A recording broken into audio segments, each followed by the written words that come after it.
अपना किशोरी जी के ताहला बजे हे मिथिले में रहबै। अगर मैथिलवासी सच्चा में मिथिला के लाल छी तो सब गोटा के हाथ ऊपर होए के चाहिए। अपना किशोरी जी के ताहला बजेबै हे मिथिले में हे हम मिथिले में हमरा न चाही चारू धाम हम मिथिले में हमरा न चाही चारू धाम हे मिथिले में किशोरी जी के अपना किशोरी जी के ताहला बजेबै हे मिथिले में रहबै हे हम मिथिले में रहबै।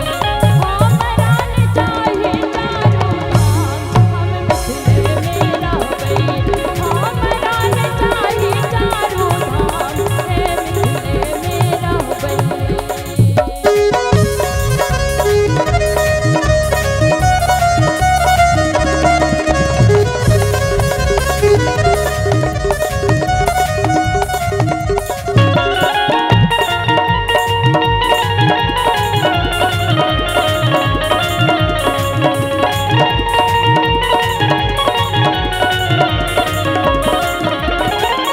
साग बात खोटी खोटी जीवन बीतेबै।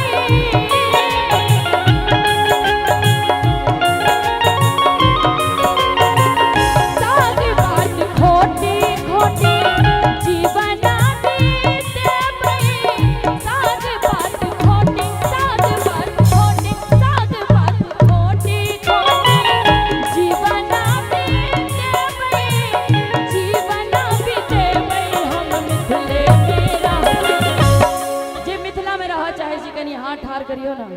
इमरो से जते गोटा ई संतरी रंग के जे मिथिला के दुपट्टा ओढ़ने छे कनी दुनू हाथ ठाड़ कर कर हे हम मिथिले में रहबै हे हम मिथिले में रहबै।